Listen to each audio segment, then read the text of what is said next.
So, yeah, we're live and I'll call the meeting of the Senate Ag Committee together. And we have a couple of members. Well, Senator Westman had to leave to go to a budget meeting, and Brian Campion is away to some, I guess, this week. So anyways, we'll introduce ourselves and get started. Brian Collmore, Representative Rutland District. Irene Runner, Chittenden North, including Fairfax. And I'm Bobby Starr from up in Orleans County. Want to welcome you adults and especially a special welcome to you students. It really great, hearing last week of how you performed and how you got to name the state. Almost named the state mushroom. I'll forget. We're close. And you've won in one side of this chamber, and now it's up to us as senators to get it over the finish line. And so we're excited to have you as our guest today and talk to us, and want to thank your representative from down your way, and maybe you want to introduce Sure. Yes. Okay, do you want me to introduce all of them or just the students? Well, why not all? Okay, we'll go for it. So, I don't know this first gentleman, but Kendra Rickaby is the executive director of the Compass School, where the three older students are from, and where the entire middle school participated in selecting the mushroom. And then we have Mustafa Tucker, which will be one of your presenters, Nicholas Dupree, one of your presenters, Ron Boslin, who is the science teacher, Leota Tucker, Mustafa's mother, and Lydia Dutton, who's a fifth grader who is from the Wyndham Elementary School, and Zinth Holder is from Westminster from the Compass School, and Emily Dutton is the mother of Lydia from Westminster. Well, great. So who's gonna lead off? We're gonna start with our video friends, which are Charles and George Pelton. And they have a sister who may be showing up on the screen occasionally as well, but usually it's the boys that are leading, but you. There she is. That's Juliet, they're triplets, and so they may all take a turn, but. Three to the Some price of low one. tie, I gotta. Oh, yeah. Yeah, so, Linda, are you gonna do the screen or are they gonna do it? I'll do this. Okay, Great. so Charles and George, you guys don't have to worry about the screen if you're ready. If you need a new slide, you can just say next slide and they'll advance for you. Okay. All right. Good morning, Charles. Sorry, I just lost it. I'll get it. I like your bow tie. Yeah, I did it last time, and my grandma said I should do it again, so I'm gonna do it again. George doesn't want to wear a bow tie. Sorry. Almost ready here. Oh, They are second graders. Right, second graders? Yes, yes. And I think they're 7. Are you guys 7 now? Yeah, we're 7. No, yeah, we're 7. Yeah. Their birthday is soon, right? Your birthday's in the summer. So they're just getting your video on the screen, Charles and George, and then you'll be ready. Sorry, I'm having a hard time with this. Oh, that's right. It's not showing the day Steven time. You want me to put it on mine instead? Yes, please. Okay, all right, we'll try Plan B. Plan B. Alright. Oh, you have theirs as well? Yes, I didn't pull it up, but I can. Ooh, that's, okay, good. so they got a video. They have a. Oh, here, I got it. Oh, you got it? Okay. Yeah, and Charles did the whole PowerPoint. He didn't have help, he did it himself. Yeah. Okay, it's on, Charles. Okay, so Charles and George, we're ready. If you want to introduce yourself and then go ahead. Vermont State Mushroom by Charles and George Pelton. Next slide. We think the bear's head tooth mushroom should be the Vermont state mushroom because it can be used as medicine. it can be found locally. It is in the mushroom family Hericium americanum, which means hedgehog of the Americas. Next slide. How do we know this? Representative Boss Loon, currently with you. Sorry. Visit Wyndham Elementary School. We voted on different mushrooms. First, we voted by a voice vote. Then we voted with a hand vote. The mushroom that won is the bear's head tooth mushroom. Next slide. These are the mushrooms we picked for voting. Shrimp of the woods, Hedgehog mushroom, hen of the woods, coral mushroom, lobster mushroom, lion's mane mushroom, bear's head tooth mushroom, chicken of the woods. Next slide. Bear's head tooth mushroom pictures. Next slide. I actually think one of those is squirrel tooth, but Hedgehog mushroom and hen of the woods. Next slide. And this is chicken of the woods, lion mane mushroom, coral mushroom, and lobster mushroom. Next slide. Please make bear's head tooth the Vermont state mushroom. Thanks for listening to our presentation. Thank you. So Senator Scarbo, if you want to ask them questions now, or you want to wait till the other elementary student goes, either way, they can be read. Well, why don't we run through the student? Okay. Yeah. And we'll have it You're up, done. Lydia. You're next. So you just, nope. I'll sit next to you, Lydia. Oh, sweet. Look, there. There's somebody at the door. Is that? It's okay, but start. Somebody's not. Share. Let me check again. Do we have room for visitors? A couple, I think maybe a couple. Okay, go, Two? that day, right? Yeah, there's a chair, you know. Sure. Short as round. It's different. Thank you. I'll try it again, Linda. Okay. I have to share, but no, it's not going to share. Which one is this, Lydia's? This is Lydia, Lydia's. yeah. Okay, I'm gonna put it on mine and it's, Okay, oh, I got it right here. Oh, It should be on like 30 seconds. okay, there you go. There we go. All right, now, that's my screen. Now we'll give you her screen. Yeah, I've got mushrooms on mine too. you know it. All right. What's your name is what? Lydia? You don't have to be afraid in here. We were your size, you know. Sorry. Just like you're talking to some other, your friends. Okay, or you can tell me or you can tell your mom, okay? Can you read your slide, Lydia?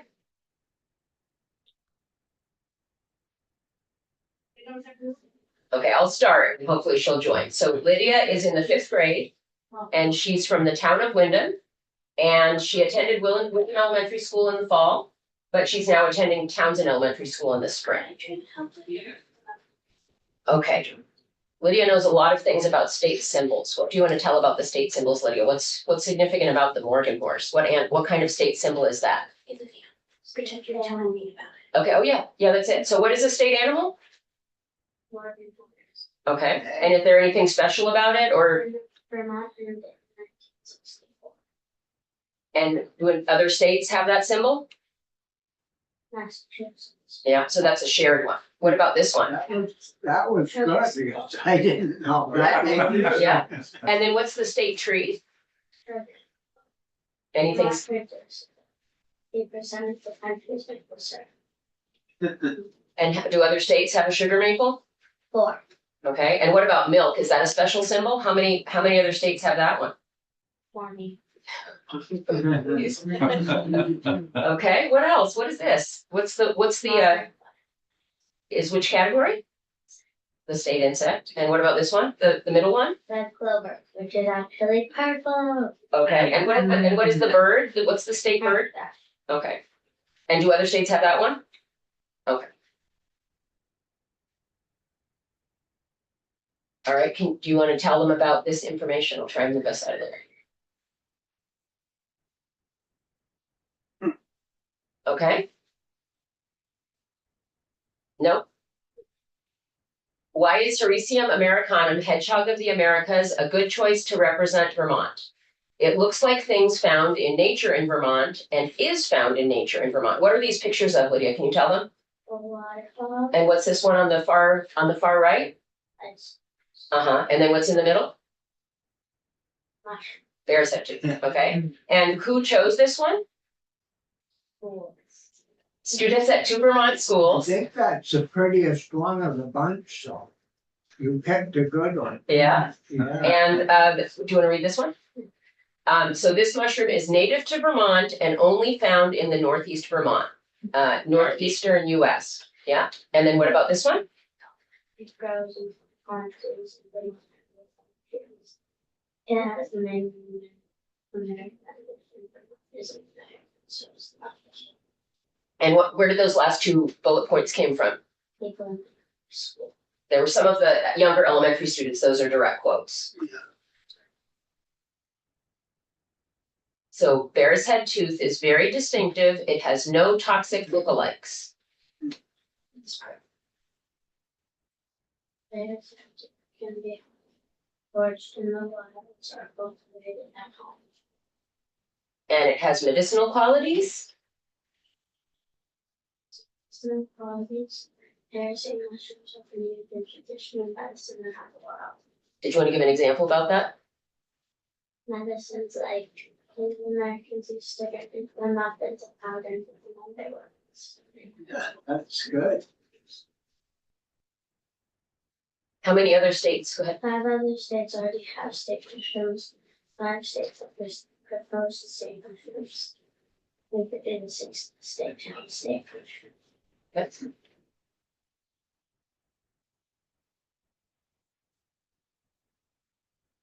Go ahead. Then we found Vermont since the 1800s. We have farms and some fantastic and fancy flower. We sometimes sell mushrooms. I hope we sell bears as well. I hope you enjoyed this slideshow. Any questions? Well, you've done very well. That was great. That's a good job. Yeah. Do you want to do all the students before you have questions? Or, I was thinking, okay, so Lydia, why don't you go over and sit with Emily, sit with your mom, and we'll, I'll go get, maybe you and Kendra want to switch out so the other two parents can, or are we missing two parents or just one?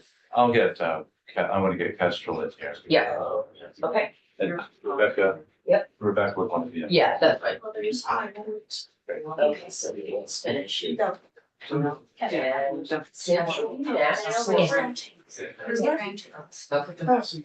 we'll have slightly older. We can leave the students. door Yes, open. I can. Or you.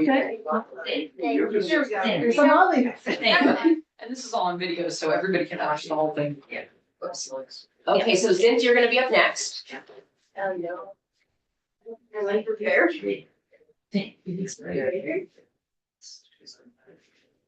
So it's gonna be Zinth, Nicholas, Mustafa. Okay? And Senator Starr can tell you when he's ready for the next one. We got 2 more parents coming in, so. Why is this chair going? Kestrel is gonna get for root care. Right. Yeah, we can be here. Okay, fine. I agree. We're good? yeah, Okay, then. Okay, I think we're ready. Oh, it is. yeah, so you wanna get started? I need a second to collect my brain cells. Okay.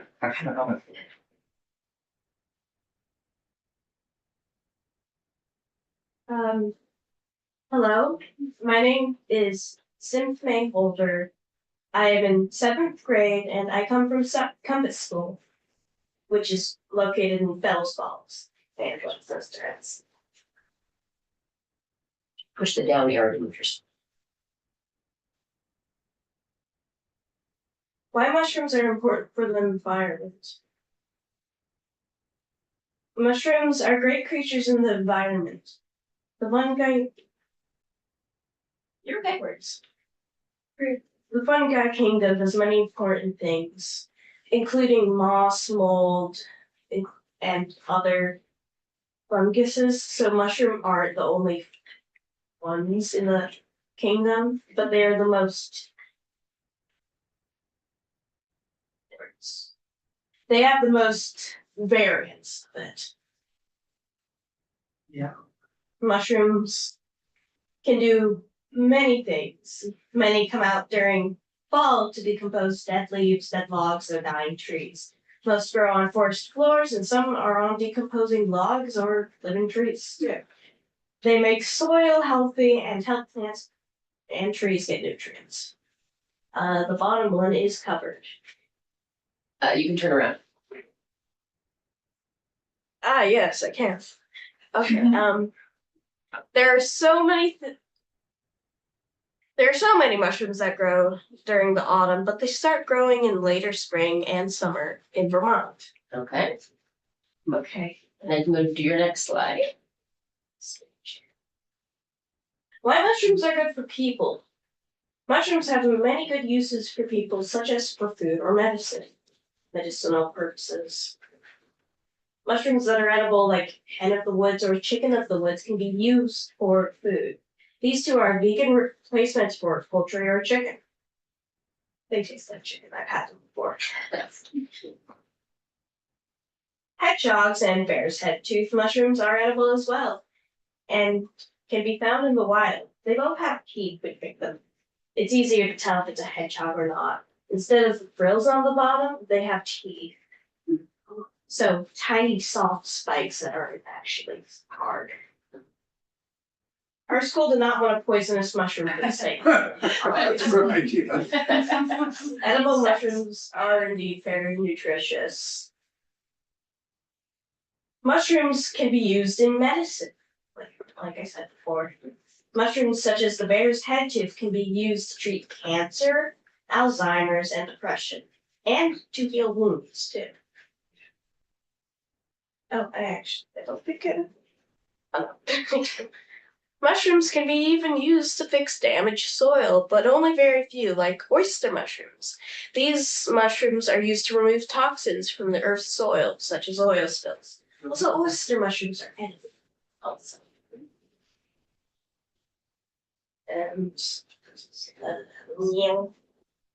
Bear's head tooth mushroom would be a great choice because it's edible, medicinal, and distinctive. It also represents the icicles and waterfalls we have here. This would be perfect for the state's symbol because of all the great things it does and represents. This is all I have to say. Thank you for listening. Okay. Thank you, Xander. Okay, Nicolette, you're on it. Yes. This is you, right? Yeah. Okay, so I've got the picture down here. If it blocks your words, you can just turn behind the screen and down here will advance you. My name is Nicholas Seabrick. I'm in fifth grade and this from the school. Why we chose bear's head tooth. The history of the bear's head tooth. The bear's head tooth was identified in 1984 by Canadian psychologist James Herbert Ginn. This mushroom is native and is thought to have grown in the wild for many centuries. They now grow well in temperate climate forests. It is in the Hericium family of mushrooms.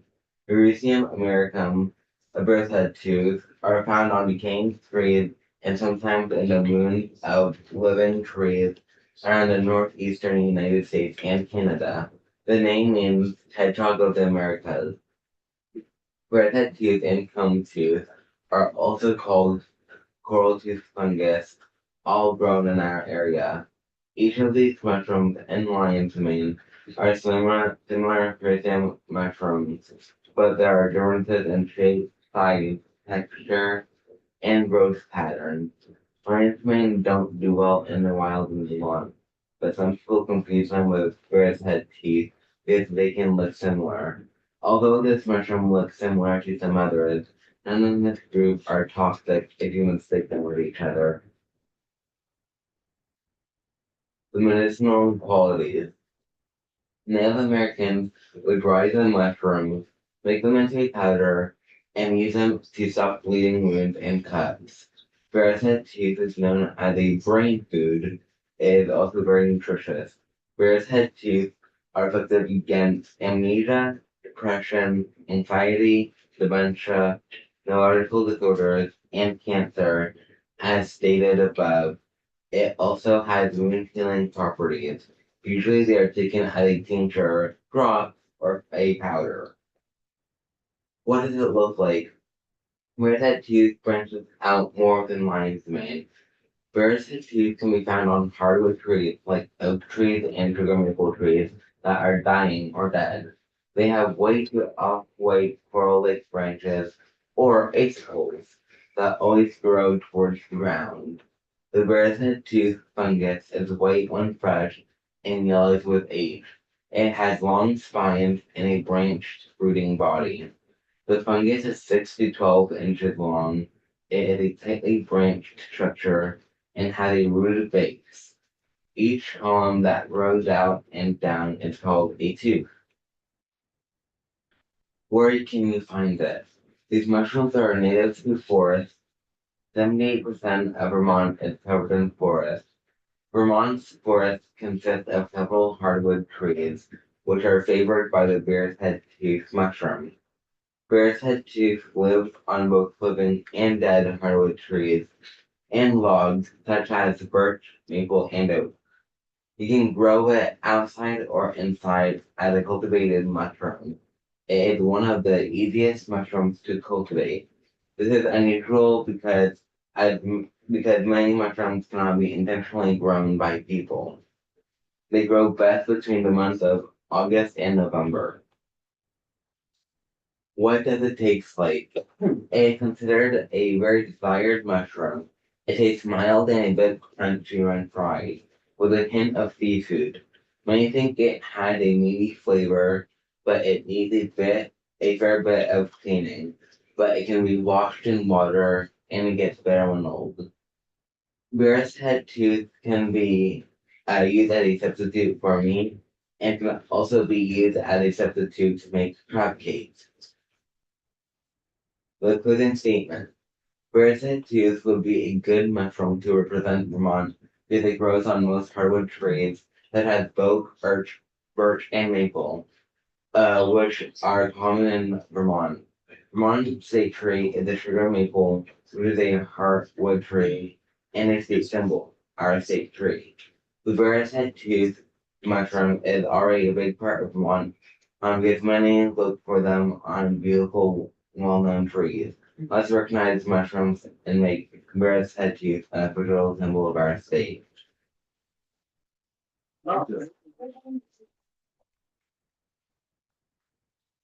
Very well done. Okay, we have Yeah. one more testimony for you. So Mustafa's is actually a speech, but there's a couple folders at the bottom. So when you get to the bottom, you can just leave it with the pictures. Okay, and I can just, whatever. You can advance it so that you can read. I can just scroll down. Yeah. Or whatever. Yeah. Hi, I'm Mustafa. I'm an 8th grader at Compass School and I live in Queechee.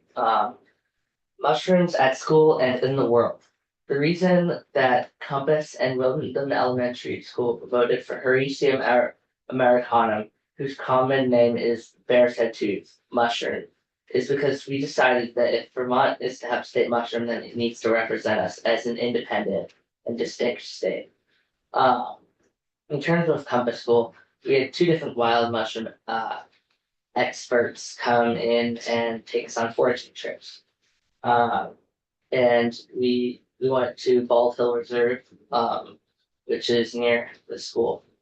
And we had a wild edibles potluck, and we had many different dishes with wild edibles, including partridge berries, and we had some mushrooms. In the fall, Representative Marcel Balsland came to introduce the idea of the state mushroom bill. we had, wait, I just lost my page. And describe the legislative process. During her visits, we considered many candidates and their properties. But finally decided on the Bears Head Tooth. We voted on which mushroom to designate. First with a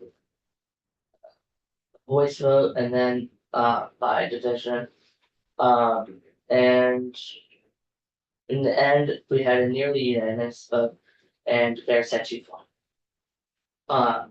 Some of our considerations about having a mushroom as a Vermont state symbol were including mushrooms as a state symbol is very important to recognize because mushrooms are decomposers, which means they turn dead trees and leaves into the food that they use to make more of themselves and nourish others in the environment, including themselves. Another important quality of mushrooms in general is their mycelium, which helps more than 90% of plants and trees get their nutrients from the soil. We should acknowledge their important environmental role. Vermont has many state symbols, but the kingdom of fungi has not been represented and deserves its place in our state symbols. We thought about the Bears Head Tooth. The Bears Head Tooth mushroom is one of the few mushrooms that can be both cultivated and found naturally in the woods, which makes it very unique. The way that it looks is very cool. It has some elements of parts like our landscape, like waterfalls and ice sheets on the rocks when you're driving down the highway. Some interesting facts about mushrooms. One of the biggest living organisms and oldest. It's at least 2,400 years old. A 3.5 square mile patch of honey mushrooms and their mycelium in Oregon. Mushrooms are exceptional in many ways. There was a mushroom in that merged with a caterpillar in Tibet, and it's considered a delicacy. Mushrooms are neither plants nor animals, but there's somewhere in between. Mycelium networks beneath the forest floor send messages to each other to plants and trees about moisture and other conditions, functioning almost like a thinking brain. Mushrooms are sophisticated and advanced in ways that we are only beginning to understand. On behalf of my school and other Vermont students, I hope the committee considers the testimony of the importance of mushrooms and decides to support the bill to designate Hericium americanum as a Vermont state mushroom. And here's some pictures from the chase. And this.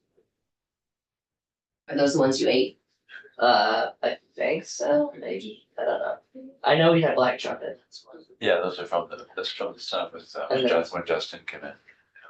And then this is my class. The whole crew, you're Yeah. there. Yeah. We're missing, Not everybody was in the Yeah, photo. Yeah. hold on. Is that Tail?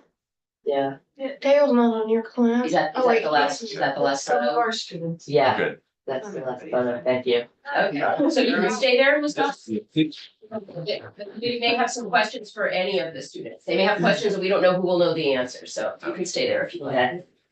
Yeah, so, you said you picked quite a few different mushrooms, Yeah. but finally settled, was it a close vote or a split vote or? It was, I think we had like one person that didn't want Bears Head Tooth. So, That's not bad. Yeah. You didn't have to campaign a lot then. Well, then you have a differing opinion. It took a while to get to that point. What do you think, Zin? I was just gonna say, I was the one. I was the one who wanted Head of the Woods. Why is that? Well, Head of the Woods and Chicken of the Woods are the only lookalikes, I believe, of each other. And they're both edible. I mean, They don't look that different. They don't look Yeah, that they- similar, but they taste They like. taste what, Yeah. they just, they're young and they're colorful. And I actually favored Heavenwoods too, just because it's, you find it more often. This is a little sneakier. It's fun to find. So when was the name changed, Hmm. on the mushroom? Did you folks do that or? You know, because it was called, hedgehog, Well, mushroom. Do you know the Do you answer? know the answer? Hericium americanum is the scientific name, the Latin name for the hedgehog or the bear's head tooth. So And it stands for Hedgehog of the Americas. that's what it is. So why are you advocating for the stick mushroom to be the hedgehog? Because that's This is a kind of hedgehog. like, yeah, just one of the hedgehogs. They're, I believe, lion's mane. And then I think there's one squirrel tooth.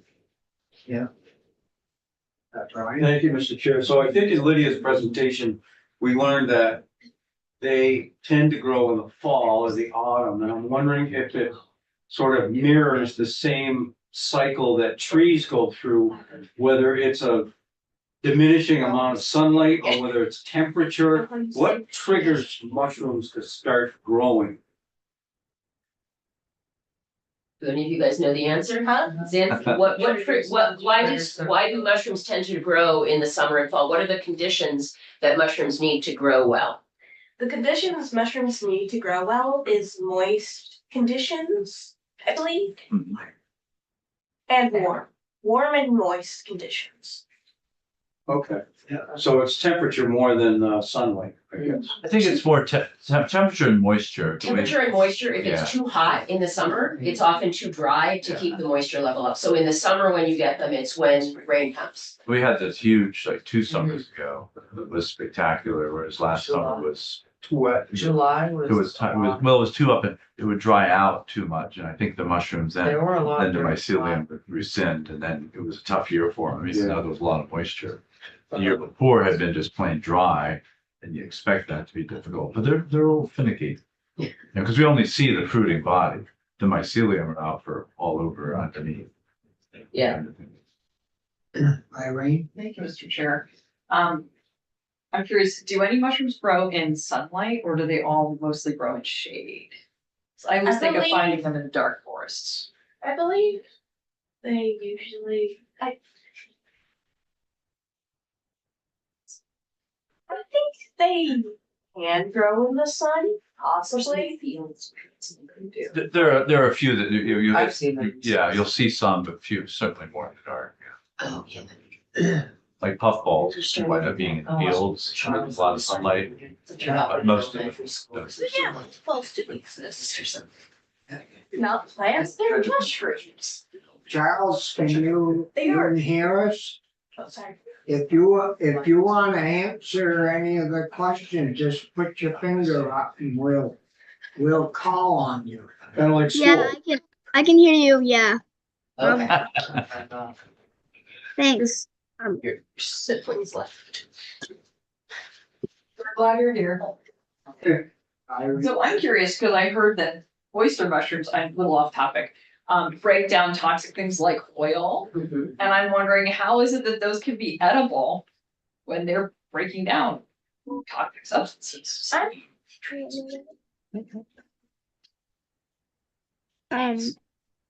I'm not sure if Charles knows. Charles, do you know that? I don't think he knows. I don't think he knows because I'm the one who Yeah.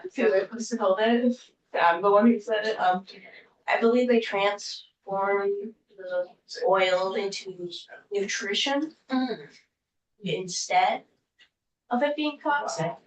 I believe that's what it was. Yeah, they can actually be highly effective at taking something toxic and transforming it to be non-toxic. So breaking the chemicals. Yeah, I mean, personally, I don't think I would still want to eat mushrooms that came out of an oil spill, but they say that it actually does Yeah, just transform it. To clarify, that's a fairly technical question. It's great that it's public. But oyster mushrooms are often found. In fact, there was a Vermonter on the lawn with me who was talking about, like, why didn't we have oyster as a state mushroom? Because he said, I find them all the time.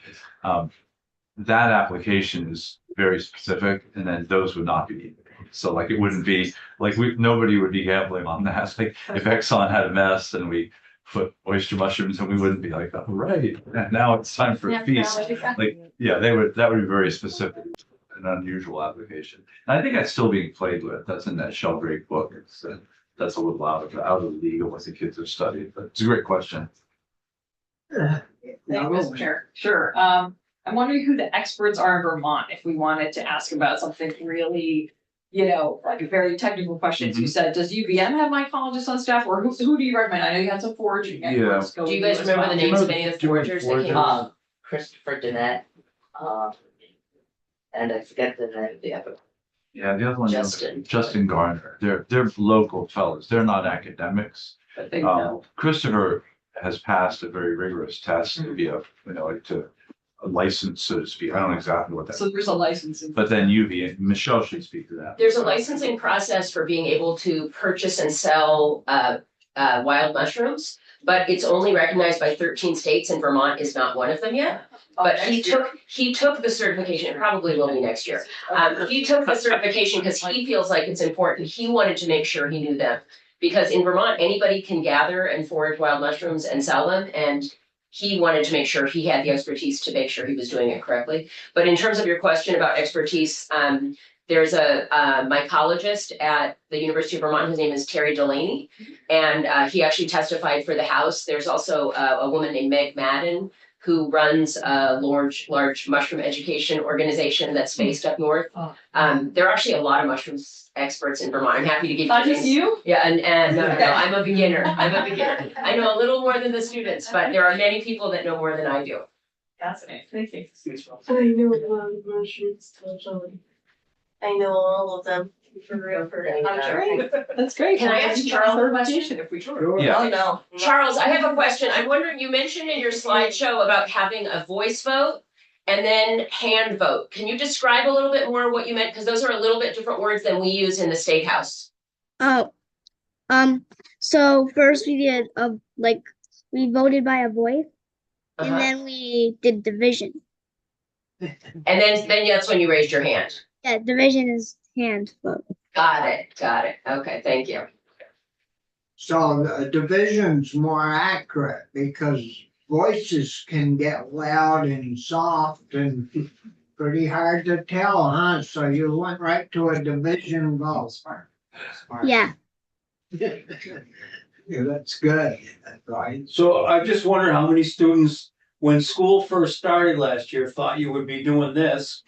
And how was the decision made that you wanted to do this? Because we have a state animal and a tree and everything else. We must have other categories where we don't have a designated state something or other. So how many thought this was, gonna be on your plate, so to speak, this year?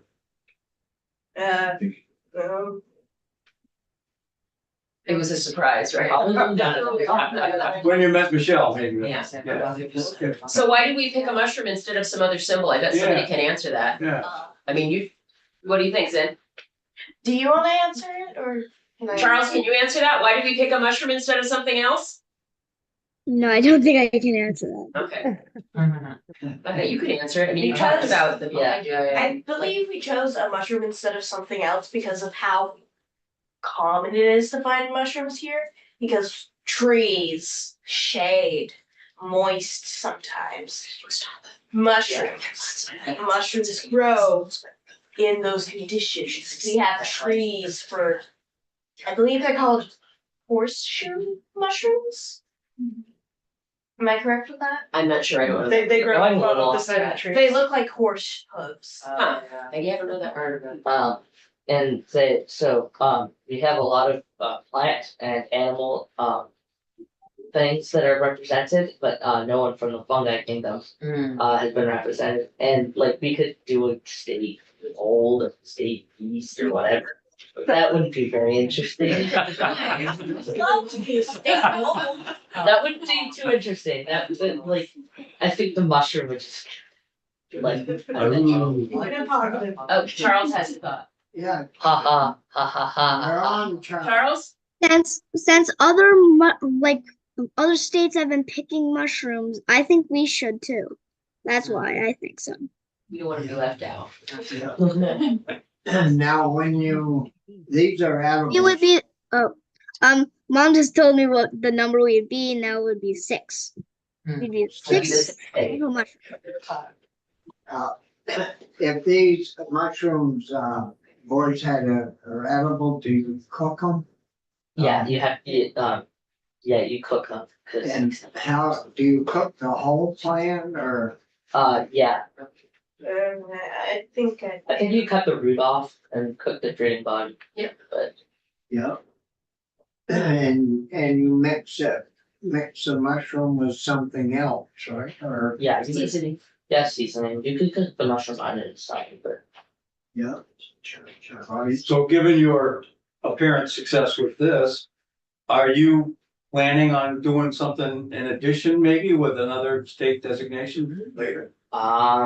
I mean, I don't know. Maybe. Good answer. Maybe, I don't. Okay.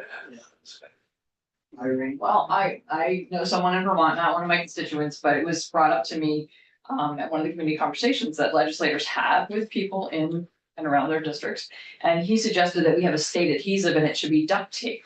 No, for a project for next year, maybe you want to look into different adhesives and determine whether or not duct tape is indeed worthy of being the state adhesive or whether we don't want a state adhesive, but we don't have anything in that category. I'll just throw that out there on behalf of. President and voters. The Gorilla Glue constituents would be. No, Gorilla very Tape, sad. Gorilla Tape, Gorilla Tape. Charles, do you have something else? It is funny. Charles, did you have another thing to say? Let's get this raised. I would like to be in a part of another state designation. Okay. Yeah. Do you have an idea? No. No, Nothing. we'll have to work on that. No, Well, you work on it. And I don't know, but years and years ago, I used duct tape to hold my old pickup. There you go. Yeah. Thanks. Yeah. Any final thoughts, anything you wanted to say that you didn't get a chance to share, students? Charles, any last thoughts? Mustafa? No. Oh, George, any last thoughts? Thanks for letting us be here. You're welcome, Yeah. thank you for coming. Thank behalf of all of us. Well, and thank you for all your hard work and your research and what a great job you all have done here today. Certainly appreciate it and want to give you all a hand. Excuse me? There's one last thing I'd like to say. Right. I'm We're all- grateful that I am grateful that you let us here and allowed us to pick the same mushroom.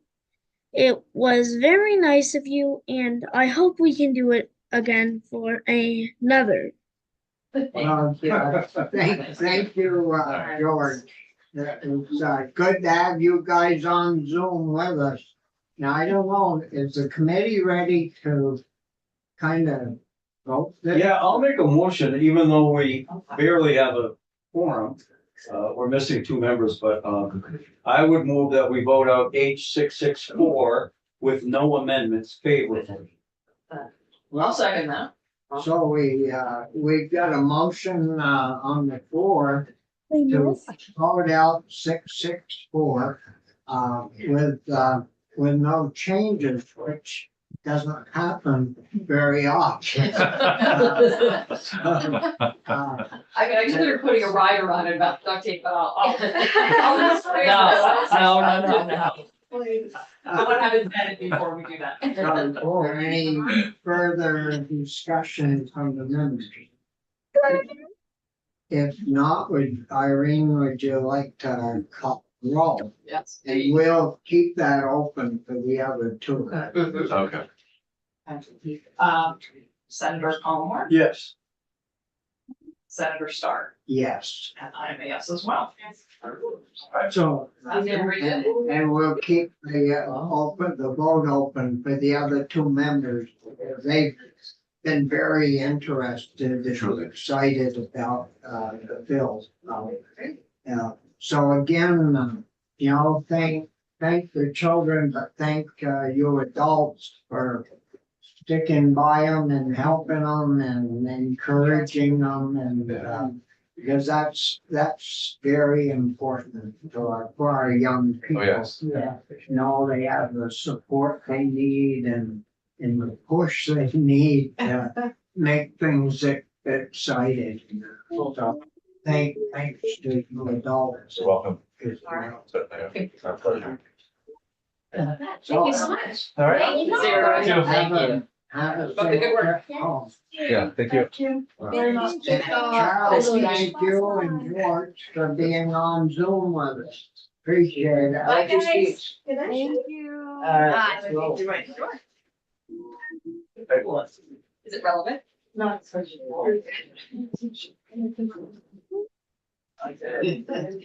You're an artist. All right. Hello. Thank you, everybody. Thanks for joining. Okay, we'll see ya. Yep, bye. Excellent. All right, now there'll be room for the other editorial. Probably more controversial than this one. Leave. Very good. Delicious. Yeah, it's this thing. Are you based in Boston? I said that. Yes, I live here, I live here on. You do. Thank you. You did very well. I'm a double check, please.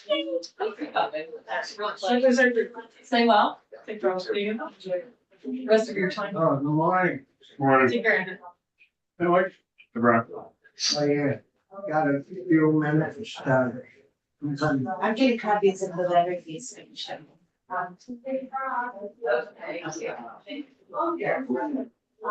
We got a couple of members,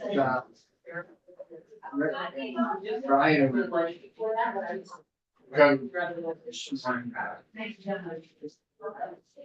I just about protocol, I don't know that about leaving a vote open like that. I'm not okay with that. I would do that, yeah. Chair. Okay, so I want Anderson. No. But I think it's pretty Because important. I think they'll want. Yeah. Okay. We- We'll finish it Still tomorrow. online, but it's pretty. Well, at least with Richie, I don't, is Brian back tomorrow? Or? I think tomorrow and then Okay. Friday. You can come again. Yeah. All right, so we'll just.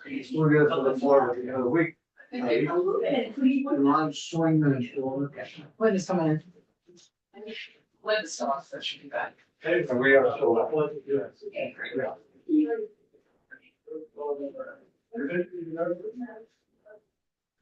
So did you forget something, ma'am? So, I think Linda's come to get something off.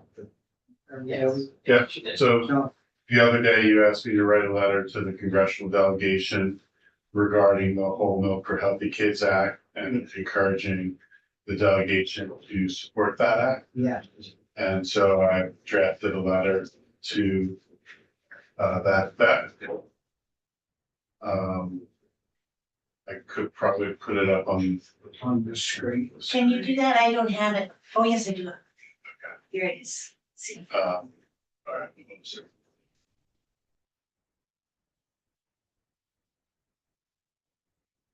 So just to, for context, the whole Whole Milk for Healthy Kids Act of 2023 relates to a change in the school nutrition program that would allow schools flexibility in choosing what type of milk that they would provide under their lunch programs. In 2012, in an effort to try to align the school nutrition program with, I don't think I have a Zoom link for today. Gotcha. To align the school nutrition program with dietary guidelines. The schools were prohibited from offering whole milk and certain flavored milks as part of their school program. And the argument was that their fat content was significantly higher and therefore was not consistent with the dietary guidelines. But the whole Milk for Healthy Kids Act would change that would give schools flexibility. I write a little bit about how the choice to move away from whole milk in 2012 is misguided because honestly, whole milk is 97% fat free. And that's just a little bit more than 1% than the author. 2% milk can be used by schools. And so there's really a very small distinction between the fat that's allowed to be sold or provided in school lunch programs and the fat, which is not. In addition, the whole, the federal act, which has passed the House, addresses some of the market pressures that Vermont and other dairy producers are providing. Specifically, how milk is coming in from international suppliers and China. And the act would prohibit the use of certain foreign produced milk in the school nutrition programs, and most specifically China. So that's what you would be supporting, and You can't move it, can you? I don't have the link yet. Thank you. Oh, we have the letter. It's on, I'm showing it there, it's that. Yeah, Mike can't move it. I can't. It froze up.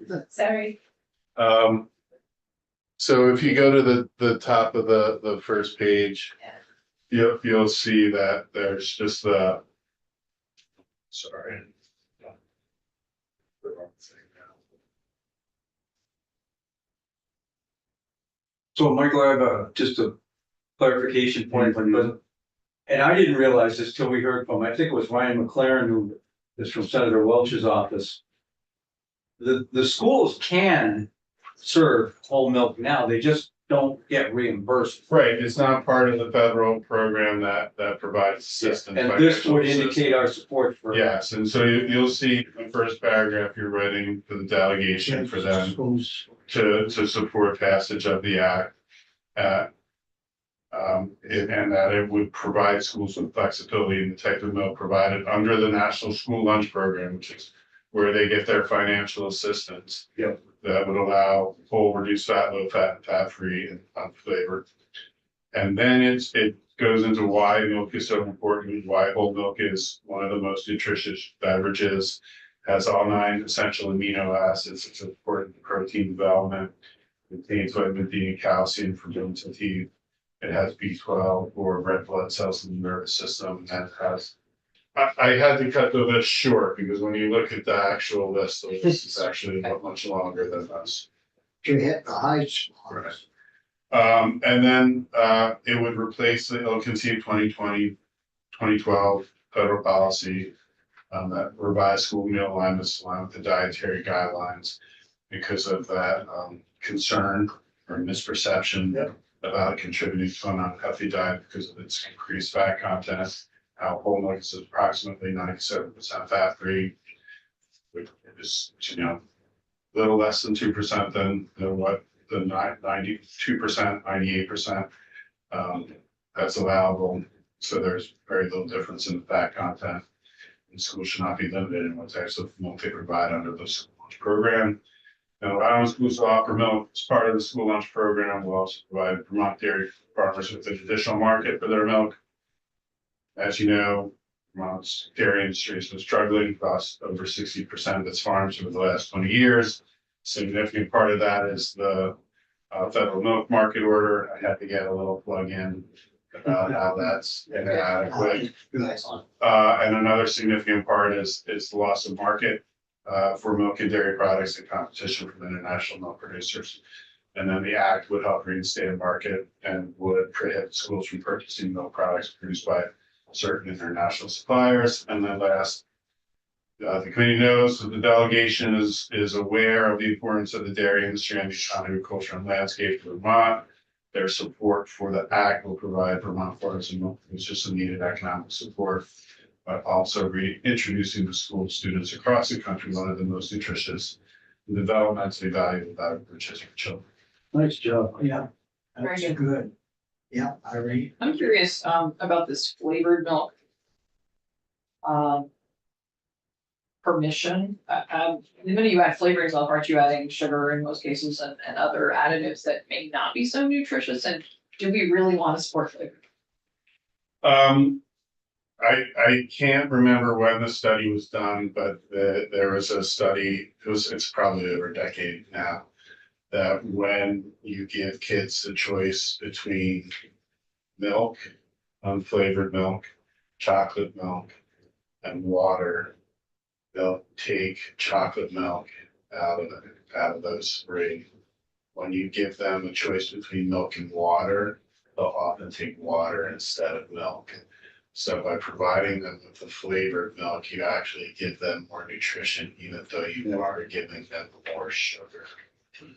But is that post 2012 because the only option was Yeah, it was flavored fat-free milk or fat-free milk, because in which case that might as well be water as far as I'm concerned, too. it was a while ago. I could try to dig up. Yeah, I'd appreciate that, because I don't want to give kids any more sugar than they're already getting in their diets. Because sugar in any form is not healthy, whereas fats in many forms that occur naturally are healthy to humans. And so I just want to make sure we make that distinction and that we're clear about, you know, we don't want flavored baked, some of us, but we're gonna flavor our milk. Like, does everything have to be flavored in order for a child to eat, or could it just be naturally flavored with fat that was created with? One of the things that this bill does is it doesn't mandate that they provide it. It gives them flexibility to provide it. So the school can choose on its own what they're gonna provide, and they'll still get reimbursed for it if it falls into one of the authorized categories. So if the school doesn't want to provide the flavor / sugar, if they have that option. See, I don't know if I'm right on this or not. But if you wanna train a child to eat certain things, to play certain sports, to what kind of person you want to be, you start early. And I think the people that wanted to get different types of drink into schools said, well, if we train our children not to drink, if they can't get whole milk, they really like whole milk, maybe they'll choose one of our drinks. And that's why I think you go into a dairy case, you get oat milk and all this different stuff that you know very little about unless you study out. So the kids aren't used to drinking milk at school because it tastes like water. And they get onto these other drinks, and it's gonna take years for whole milk to catch back on, I think. And it's too bad because, personally, you take a glass of whole milk and a few Oreo cookies and dunk them and eat them. There isn't much that's any better. So I think it's important that we try to steer our families and our children on to drinking natural, wholesome products. And boy, we've certainly got away from that in many cases. Irene? So here's another far-fetched question. Sorry, I just pulled this today. We've seen test scores go down in schools. We blame COVID, we blame the lack of phonics, the lack of teaching cursive writing. Developmentally, is the nutrition on their tray in the cafeteria also contributing? Has anyone controlled for the fact that whole milk for the last 10 years hasn't been offered? So their brains aren't as ready to learn, perhaps? I'm just curious. I don't know the answer to that. Okay. Yeah, it's a lot of sorry. I'm just raising the question like as food for thought. I mean, I think it's a whole combination of reasons why we're seeing children maybe not ready to graduate from high school, maybe not ready to read. But I think one of the foundational things, especially now that we're serving breakfast and lunch to every student, if they want to take it. I would really think it is important to have the most nutritious baseline, so they are ready to learn. And then the other educational inputs, of course, sort of go on top of that. I think, you know, we can eventually have somebody in from the ed department, the nutritionists, and that's monitored quite closely with the meals that they Right. put together. And so we can have somebody in on that. I almost think they lose points or however they judge that if the meals aren't. Yeah, they have to balance the meals, but you know, this is a missing piece, right? This could help balance the meal. Maybe in 10 years, we can do a study and see if, right, developmentally children are more ready to learn or something, not just getting lunch. Yeah. I can look at some of the USDA resources to see if there is anything on that. I'm just curious. Obviously, I'm all over it myself. Okay. Yeah, very good. Thanks, Michael. Do you want me to wait until Senators Westman and Campion are back before I send it? Or should I just, because their name is on. Yeah, I think. Oh, here's one of them. Question. There we go. Yeah, we can we can sign it and. Okay. So Do you need all of our signatures? no, generally I just take the chair signature. Yeah, I'm sure, you know, Brian will be fine. I can call him. Okay. That would be great. All right, so if you sign, can you scan a copy and send it to me and I will send it on to the delegation's offices. I'll send it to the chief of staff. It looks great. Thank you. Okay. Yeah, thank you. And here is the next, I think. Thank you. You send me a Zoom link, Linda? This is it. A Zoom link, can you send me a? Oh, sure. Yeah.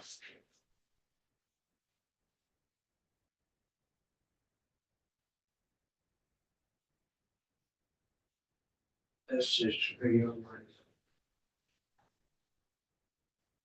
So good morning, Rick. Good morning. Here. So you did a little work on 81, yeah, grab a few. I did.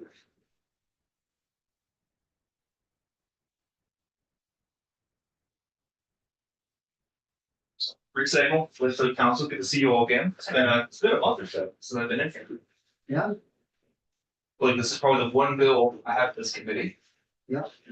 H81, which you all have, should be 1.2. Draft 1.2. Yep. I should be getting the Zoom link here shortly and I'll share my screen, so you all can see it or so the YouTube crowd can see it. Do you want me to, Mr. Chair, just walk through the changes or walk through the entire bill or? Go through the whole show. Okay. So, H81 is the right to repair agricultural equipment. And I did a walkthrough, again, it's been a month or so. There are some findings and I want to go through some of these. You'll notice what I did was the chair received some recommended changes that I implemented mostly in yellow, highlighted in yellow. There was also recommended some removals that I struck through. I left that so you all could see what was requested to be removed. Okay, so as we go through that, Yeah, because I haven't seen it, so. I figured I wanted the committee to be aware, you know, what the. So we're all on the same page. Okay, very good. So on the first page, actually, no changes to the findings, but again, I will. I just got a Zoom link. Let me Did you jump get in. this in yet? Yeah, I just got it. I'll do that. So A1, the Vermont food, agriculture, and forest sectors are significant components of the state's economy, its rural heritage, and its identity as a state. According to the Working Lands Enterprise Initiative, about 20% of Vermont's land is used for agriculture, while under 78% is forested.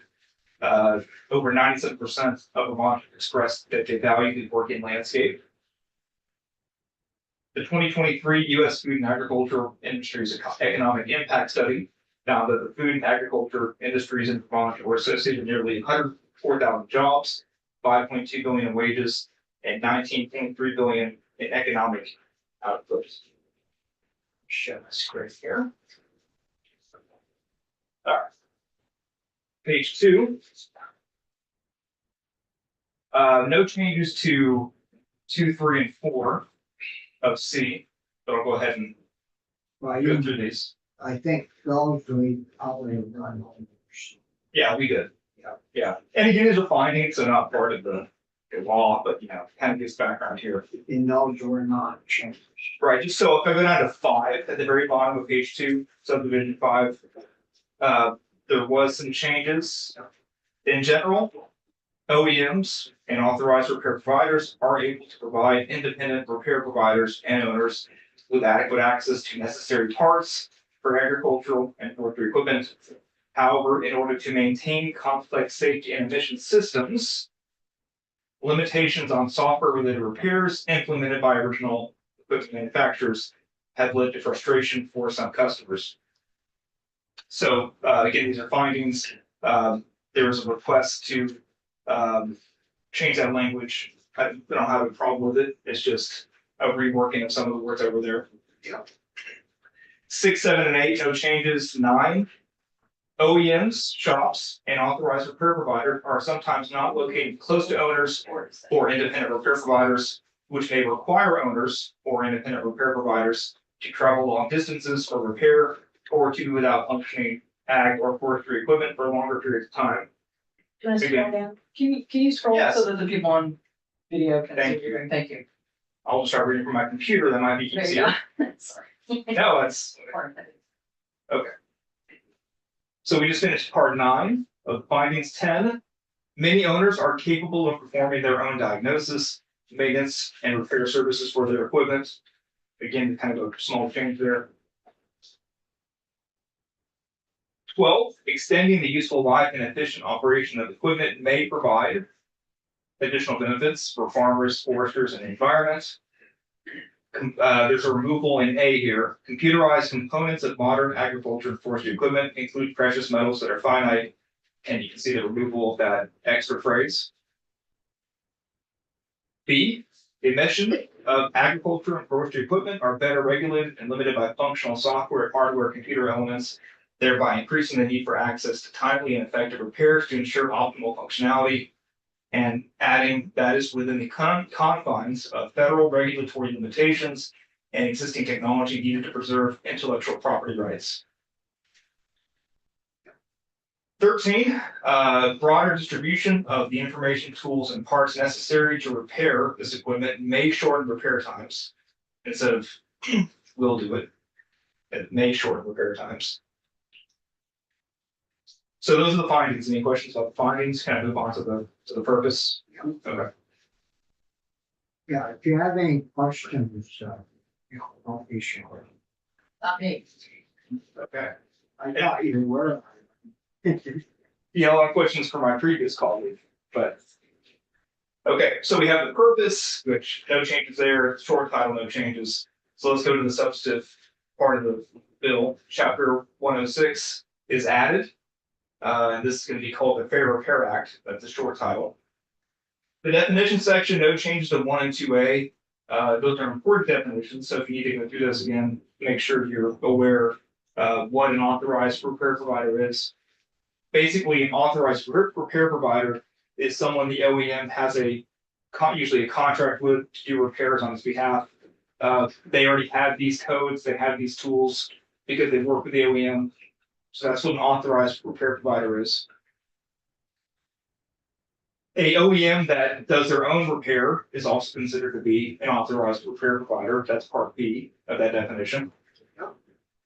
Subdivision 3, documentation means any manual, diagram, reporting output, service code description, schematic diagram, security code password, or other guidance or information, whether in an electronic or tangible format.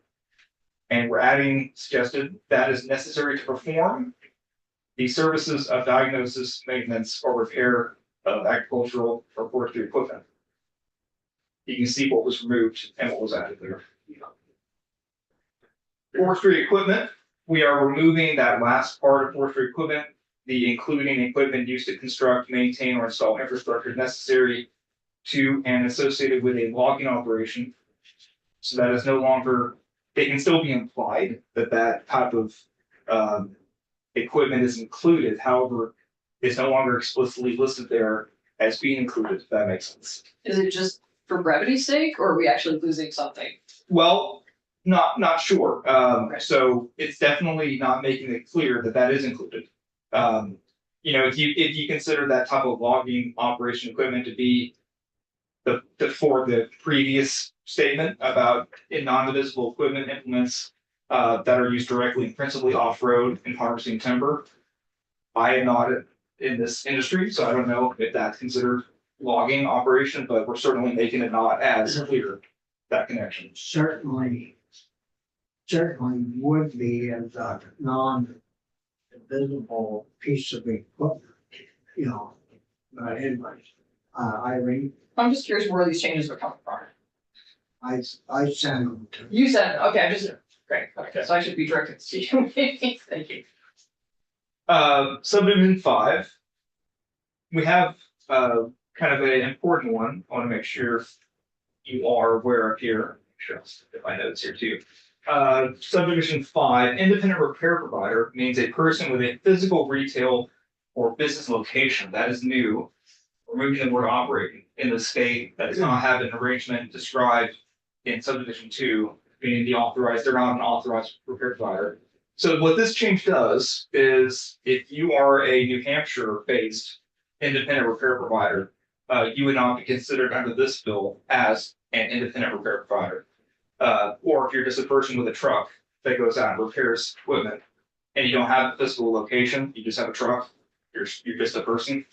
I don't know how common that is, but this addition of requiring a physical location in the state is going to have a few consequences you should be aware of. But you still have to have a location. You know, you gotta work from somewhere. Right. In Vermont, it would have to be. Now, would your home be included? I don't. Yep. I mean, that Business location, are you accepting, do customers come to your house? You know, that could be up to someone could interpret that as being, it has to be a storefront, or it has to be a place where customers can go and visit you. A lot of these small repair guys, they don't have a place, they're travelers. And they may have some parts in their garage that, you know, attached to their house spare stuff, but they pretty much work right out of their homes, and they have the vehicle as their repair shop. They got a compressor in there and all kinds of different tools, so. Yeah. And this would allow them to work, right? Well, I don't know, Mr. Chair. But again, I would have to maybe do research on what business location means. If somebody's garage, you know. Well, isn't that business, retail or business, physical retail or? Right. So it certainly wouldn't be a retail, but it could be a business location. I would just need to confirm that. It's if anything, it's not specific to those people that do travel and just work from home or have a garage. So we may want to add something. Or takeout retail, does taking out retail allow you to have a home-based business doing repair? I think retail is fine. I think that if you want to include people that work from home, you want to just. Like Okay. a home occupation. I think that's really important. Yeah. Because a lot of us. And they do, they work right out of Yeah, the house. yeah, they shouldn't have to rent a storefront or something, right? What? They'd have trouble getting a, you know, big tractor in the storefront. And just so is the committee okay with out of state, like I mentioned, New Hampshire, New York, upstate New York businesses, they would not be considered independent repair providers because they would not have a physical location or a home in Vermont. So they would not be considered independent repair provider. That's what this language is doing, just so you all know. Yeah, we are in an island. So we need along the Connecticut River, and we need to allow to go both ways if at all possible there, wouldn't you think? Yeah, I think we need to be broader than what this says. Yeah, So I would just suggest we leave operating. The way it was written would include, if it's a New Hampshire company, and they come to Vermont to repair farm equipment, you know, that would be covered through the previous language of just operating. So if the committee wants to include home businesses and out-of-state businesses, then we should just, I would suggest. Revert to the original? Revert to the original. but I mean, we have New York and we have Mass and we have New Hampshire. Quebecers don't come down, but, you know, the other three boundaries, we wouldn't wanna, I don't think, curtail that. No. Yeah, and operating makes it so you wouldn't include like Yeah. a Texas company, right? Because they wouldn't be operating in Vermont. It would be this New England area, whichever companies Yeah. serve as New England, You Vermont. take, say, yeah, United, they have stores Right. on both sides, so, you know, they travel back and forth. And with their service trucks. Okay, so we'll revert to operating. All right, on page 7. Subdivision 6, I added, and this will make sense later. We added a definition of method of understanding, MOU.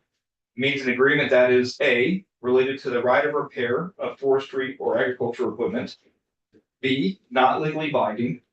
And C, between the original equipment manufacturer and the American Farm Bureau Federation or similar organization that advocates on behalf of farmers. So I think you all know that the American Farm Bureau has these MOUs with various dealers, John Deere and others. And this definition will become important later in the bill. Is memorandum of understanding defined elsewhere? Do we really need it here? Yes, because I want to be specific to these right of repair MOUs. You can have an MOU for something else, right? That's not right of repair. So I want to make sure when we require them, it's specific to this type of, right to repair. Why is it method and not memorandum? Do I have it wrong? I don't know, it says method of understanding, I've never heard that, I've heard memo of understanding, I've heard memorandum of understanding, that's just a new phrase. That might be me. Sure That might be my mistake. Okay. Let me go back and, I'm just asking. yes, no, you can be correct. I just typed this fairly quickly. Okay. So, Method of understanding. yeah, it's probably memorandum, yes. This is why it's a draft, right? That's called. That's over here. Yeah. Yeah, memorandum of, yes. No changes to the definition of OEM, subdivision 7. Subdivision 8, this is also an important change. Owner means an individual or a business that owns, and we're removing leases. Agricultural or forestry equipment purchased and instead of or used in the state. So the previous definition included, of course, those who own or lease the equipment. And it could be bought in Massachusetts and used here. But the new definition, of course, only applies to people that own the equipment, and you must purchase it and use it in Vermont. So it's, kind of narrowing the scope of what an owner is. Questions on that? You're down on 119. I'm on line 13. 13 of page 7. 12 and 13. Okay. So I just want to make sure I'm clear. They have to buy it and use it in Vermont. Right.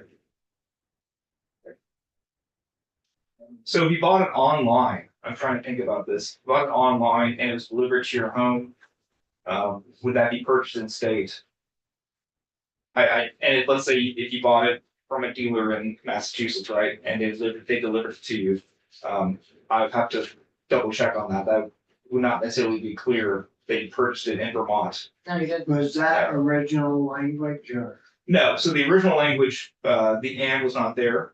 It was purchased or used.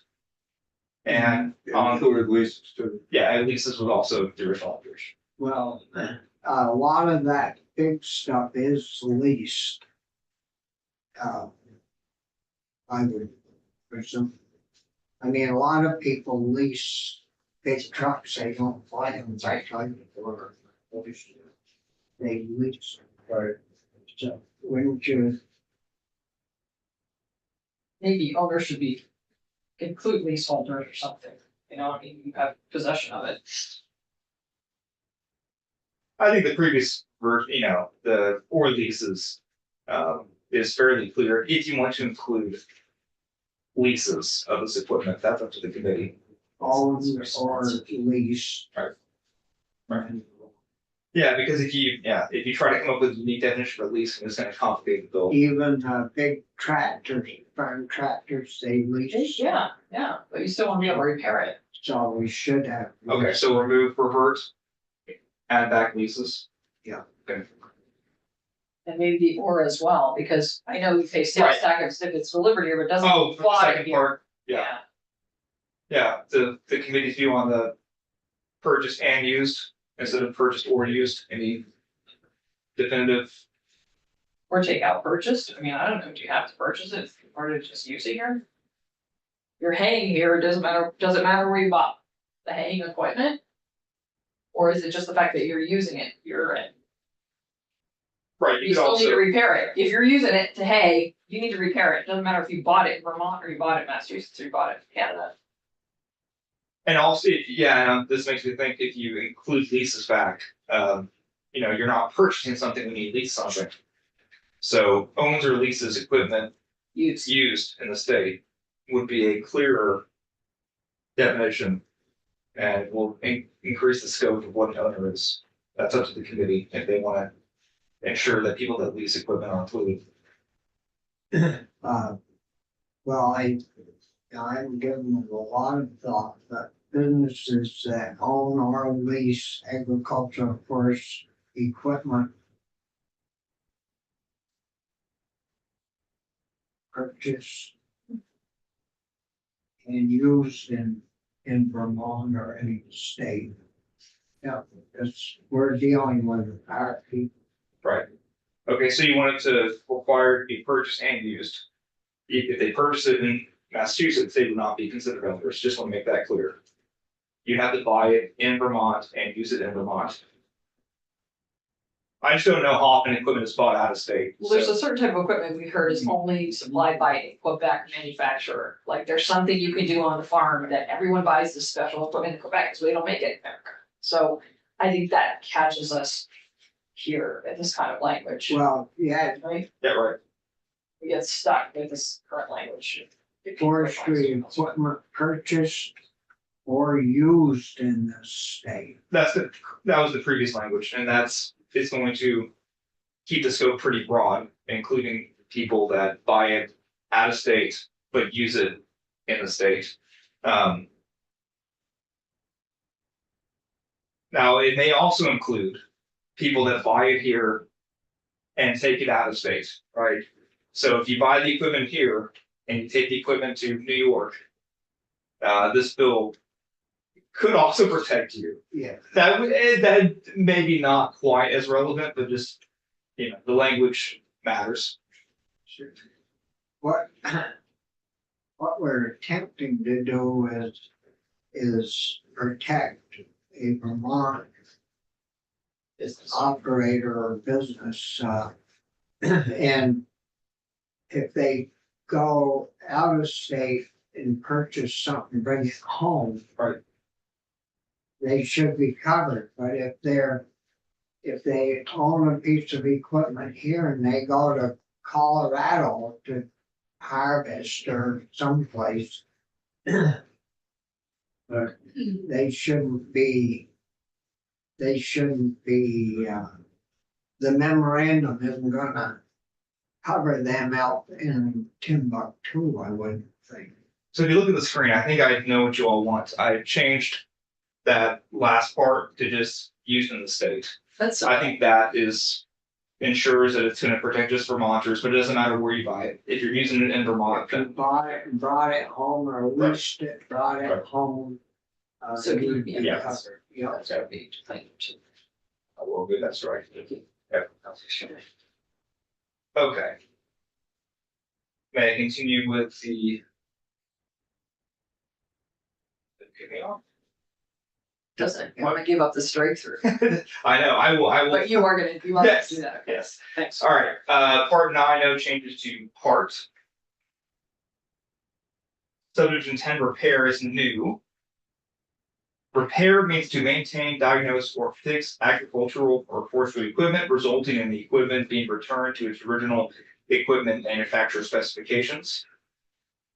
Repair does not include the ability to A, reset and immobilize your system or security-related electronic modules. B, modify from original equipment specifications the embedded software or code. C, changing equipment or engine settings that negatively affect emissions or safety compliance. Or D, download or access the source code of any embedded software or code. So I'm not an expert on this, what this is. This could be really, really important, or it could just be ensuring that people don't mess up the equipment in a way the manufacturer does not want them to. I'm just not an expert on this type of technical.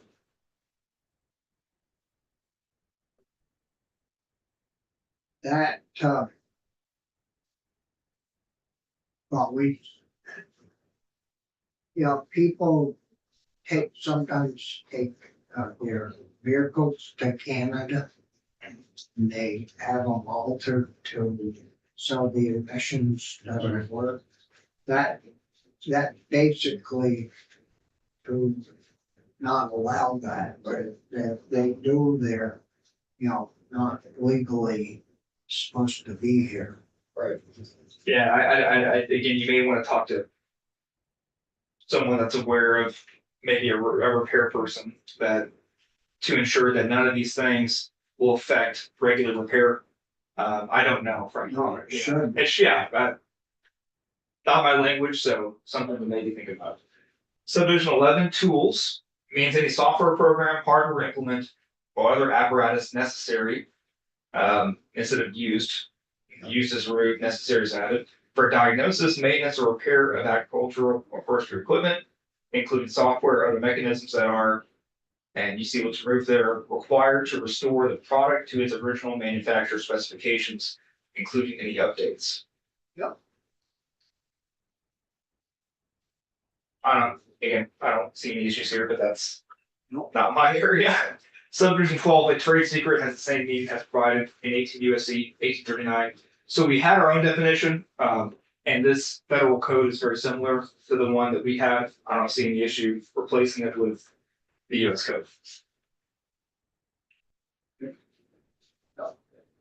Section 4052, the availability of parts, tools, and documentation.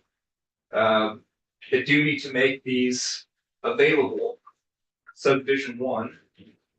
An OEM shall offer for sale or otherwise make available to an independent repair provider or owner the parts, tools, and documentation that are necessary for repair.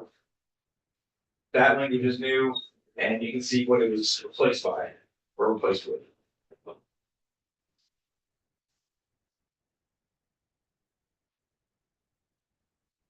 So maybe something to think about is who determines what is necessary for repair. Probably the OEM. And that would be their determination as to what tools you need. Or parts. Subdivision 2. If equipment includes an electronic security lock or other security related function that must be unlocked, enabled, or disabled to perform diagnosis, maintenance, or repair of the equipment, an OEM may require a secured authorization process in order to prevent access to the source code or infringement of intellectual property in software or hardware owned by the OEM or licensed to the OEM by a third party. So you can see here, there is some kind of concern that the OEM does not want to allow repair providers to access this secure information. So this change kind of makes it a little more secure on their end, protect them from source codes being public. That's my understanding. Not my language, but that's what I believe is happening here. So I have a question, if I may, Mr. Chairman, number one, back up to the top here, when we say necessary refer your parent, what about diagnosis? I prefer the original language because it's broader and it says anybody can buy what they need to understand what this equipment is doing, how it's performing. And I think it's broader than repair. So that, the mark out, struck out lines, the original, is that what you're referring to? Yeah, I'm curious why they were struck out, because I do think it's broader than just repair. I think you need to be able to diagnose something before you repair it. But why would you need to buy something that's not necessary for the repair of? Because you may not need a repair, but you have to diagnose what the problem is and if it is a problem that is repairable. Diagnosis is step one. You don't know necessarily when your tractor stops and gives you an error code, whether it's something you can repair or you have to replace it, or it's a bug in their software. Like repair is just very limiting, I think, compared to the original language. And I understand why the manufacturers want to see that disappear, but I do think that we need to leave a broader definition for what people could purchase in order to diagnose, replace, repair, and whatever other verb you need to show what happens. in the field. This, let me give you a little example. Okay. This last week ago, say today, we had the spare truck.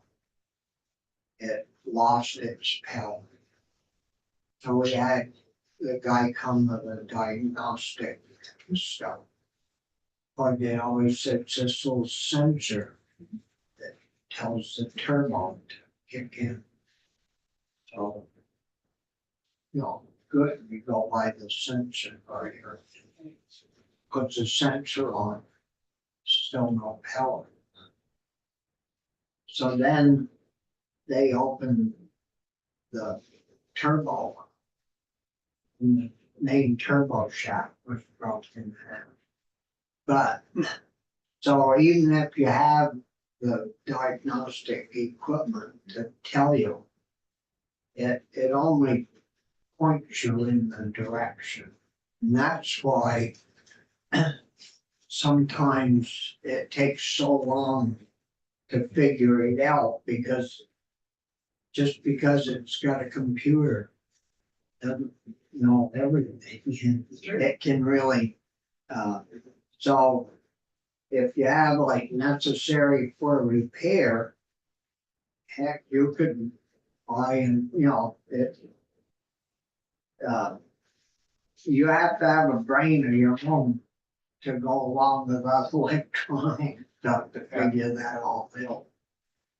And maybe a point of clarification, I think this initial language is mostly just to ensure that the OEM does not have to give parts, tools that are, I hate to say, unnecessary for repair. But I think they just want to be limiting just to the stuff you need to fix your equipment. The previous language, I think, made it possibly the manufacturers may have been concerned that we don't want to send you a part if we don't have to send you a part. Like if your machine does not need this part that you don't need, why should we send it to you? So yes, it does narrow what you can get, but I don't think the bill is affected negatively from a consumer protection, standpoint. My legal 2 cents there, but it certainly is narrowing what you can get. Can we say diagnosis and repair? That way, like if you had a diagram that showed you where that turbo was, you could go in there and say, well, changing the code didn't fix it. So putting that little sensor in didn't fix it, but I had this diagram, so now I'm gonna go look at the turbo and now I know how to undo the casing so I can get to the turbo. Oh, look, it's broken. But without that diagram, you couldn't diagnose it. So I think if we had diagnosis, maybe that's the key, right? Does that help? Cause I think that's the first step before we. Well, it did point them in the right direction. Oh, yeah. Oh, yeah. But it went from like $150 to $8,500. Of course. That's one expensive example. Senator Renner, I added on the screen, you're gonna see the change there. How do people feel about that? Can you live with that?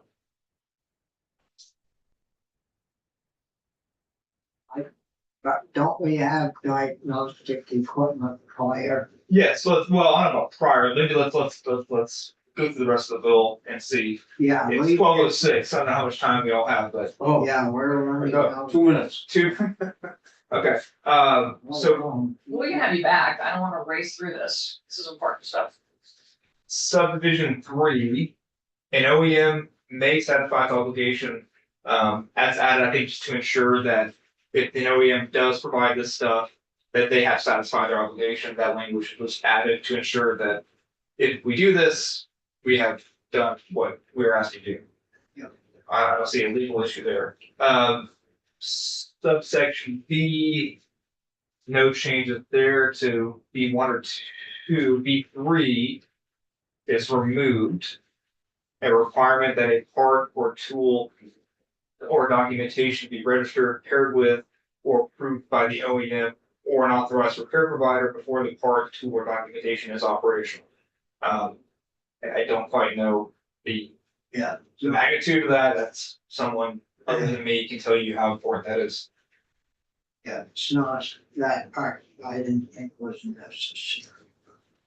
Subsection C, no changes, just a reminder that the OEM shall make these parts, tools, documentation at a cost that's fair to both parties, considering the agreed upon conditions, promised quality, and timeless delivery, and that does not discourage or disincentivize repairs to be made by an owner or independent repair provider. We're almost done here. So, but it's important. 4053, the AG enforcement. So A, that's the deceptive trade clause. You've seen that before. That's also your private right of action. So you're removing the ability for owners and independent repair providers to file a private lawsuit against an OEM for not following this bill's language. Yeah. The AG can still file suits, investigations, subsection A, through this bill. Subsection B, the AG shall be notified not later than 30 days after a method. I did it several times. A memorandum of understanding expires or has been terminated, withdrawn, or canceled by an OEM subject to the chapter. That's my language, because you'll see here in a second, MOUs are important, and the AG should be notified if the MOUs no longer are in effect. Applications and limitations, A and B, no changes. C, an independent repair provider or owner shall not, 1, modify agricultural or forestry equipment to deactivate a safety notification system. So this was already, if we added language earlier, that kind of discussed this, but here it is again, that they should not do this. And you see what's removed there, except as necessary to provide diagnosis. So that's no longer a reason to do that. 2, access any function of a tool that enables the independent repair provider or owner to change the settings for a piece of equipment in a manner that brings the equipment out of compliance with the the original manufacturer specifications or any applicable federal, state, or local emissions law. Again, removing the except as necessary to provide diagnosis, maintenance, or repair. Yep. Subsection D is new language, completely new. OEMs and authorized repair providers are not liable for faulty or otherwise improper repairs completed by independent repair providers or owners, including repairs that cause damage to equipment that occurs during such repairs, and an inability to use or the reduced functionality of equipment resulting from the faulty or otherwise improper repair.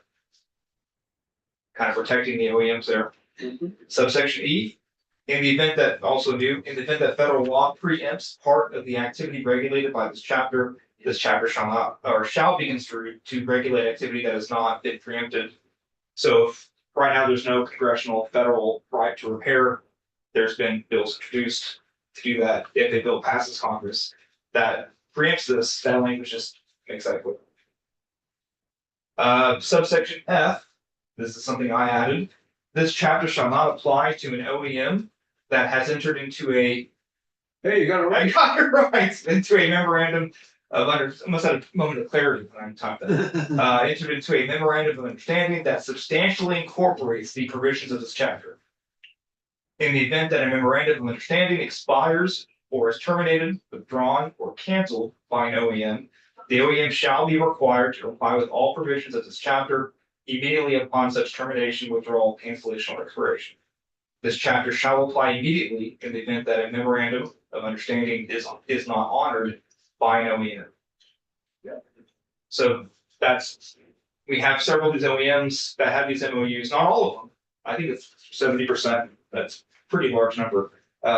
And this is meant to give respect to those MOUs, but also acknowledging that they're just promises. They're not contracts. Yep. And the OEM at any time could say, we don't want to honor this anymore. So. I disagree with that clause, but we'll talk about that another time. And the effective date, by the way, also. Too rush right now to get into it. One more thing, the effective date is now January 2027, 2025. That was also suggested. That the effective date go 2 years out. And I'd like to talk more about that, Sarah, why that is. I mean, these people need to repair stuff now, not 3 years from now. So I have a problem with that. But we'll talk more. Well, thank you. Sure. Thanks. Yeah, you're welcome. We'll, I mean, that's your, the look over, think about, and then we'll, because we're gonna run out of time here on these days and gonna need to get up. Yeah. Anyway, thank you, and thank you committee for hanging over. We had a little break at first.